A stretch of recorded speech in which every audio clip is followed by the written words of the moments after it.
ఆయన పేరు కూడా రేవంత్ రెడ్డి నుంచి రేవంత్ ఉద్దీన్ అని చెప్పి మార్చుకున్నాడు. కార్యకర్తలందరినీ కొట్టి తన్ని ఇవాళ ఇదే కమెంట్స్ ఎవరన్నా ముస్లిం పెద్దల మీద ముస్లిం మతం మీద క్రిస్టియన్ మతం మీద చేస్తే ఈ కుర్చీ మీద ఇవాళ పొద్దున రేవంత్ రెడ్డి గారు ఉండేటోళ్ళ నాకైతే డౌటే. ఇవాళ హిందువుల దేవుళ్ళని తిట్టొచ్చు, బొట్టు పెట్టుకున్న వాళ్ళని సస్పెండ్ చేయొచ్చు, అరెస్ట్ చేయొచ్చు, ఏమన్నా చేయొచ్చు. కానీ హిందువులందరూ ఇంట్లో కూర్చోవాలి, ఏం మాట్లాడొద్దు.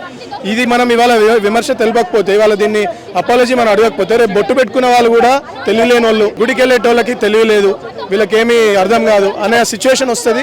అందుకనేసి మేము డిమాండ్ చేస్తున్నాము, హిందువులను విమర్శించి హిందువుల మనోభావాలను విమర్శించిన సీఎం గారు మీరు మీ పార్టీ అందరూ అపాలజీ చెప్పాలి. చెప్పకపోతే హిందువులందరూ ఒకటవుతారు. మీకు ఎక్కడెక్కడ సమాధానం చెప్పాలో అక్కడ చేస్తారు, చెప్తారు కూడా.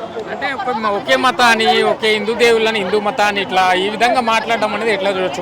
మొన్న అయ్యప్ప స్వాముల విషయంలో చేయడం, మళ్ళీ ఇప్పుడు ఇట్లా మాట్లాడడం అంటే చాలా బాధాకరంగా ఉంది. ఇంత గొప్ప సంస్కృతి మనది, ఇంత గొప్ప రిలీజన్లో మనం ఉంటూ, భారతదేశం మీద ఉంటూ, అదే హిందువుల వల్లనే ఆ హిందుస్థాన్ ఉంది. ఈ హిందువులనే విమర్శిస్తూ ఆ మైనారిటీలని నెత్తి మీద వేసుకుంటూ చేస్తున్న సీఎంకి ప్రజలు ఏం గుణపడ్డ చెప్తారో అది ప్రజలు 100% చెప్తారు. చాలా బాధాకరమైన సిచ్యువేషన్.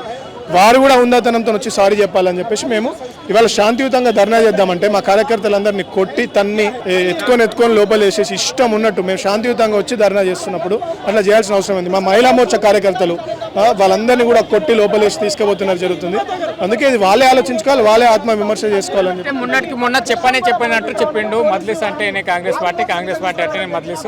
ఇక కొన్ని రోజుల వ్యవధిలోనే ఈ విధంగా మాట్లాడడం అనేది మరి ఏం చెప్తారు అంటే అలా చెప్తూ అజరుద్దీన్ గారికి మినిస్ట్రీ ఇచ్చిండు.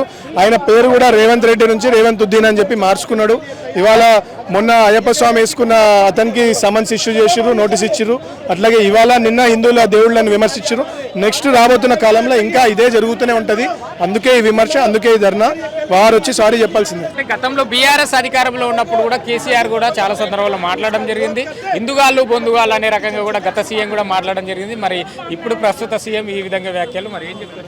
వాళ్ళు ఏదైతే హిందుగాళ్ళు బొందుగాళ్ళు అన్నందుకు హిందువులందరూ ఏం గుణపడడం చెప్పిర్రో అది ప్రజలందరూ చూసిరు. కరీంనగర్ ప్రజలే కాదు, తెలంగాణ ప్రజలందరూ కేసీఆర్ అట్లాంటి రిమార్క్ చేస్తే ఎట్లా వాత పెట్టినరు, తర్వాత కూడా ఎట్లయితే ఆయన గవర్నమెంట్ నుంచి తీసి పక్కన పడేసిర్రో కూడా అందరు చూసినారు. కేసీఆర్ కూడా ముస్లింలను కాపాడిసిండ్రు. హిందువులు ఎప్పుడైతే ఒకటవుతారో అప్పుడే వీళ్ళందరినీ కూడా పక్కన పెట్టి బీజేపీకి అందరూ ప్రజలు ఆశీర్వదిస్తారని చెప్పేసి అంటే ఒకసారి చూడండి, మైనారిటీస్కి ఎట్లా కాపు కాస్తున్నారు, అట్లనే హిందువులను ఎట్లయితే మోసుకుంటే వీళ్ళు ఎట్లా చేస్తున్నారో ఒకసారి ఆలోచించండి అని చెప్పేసి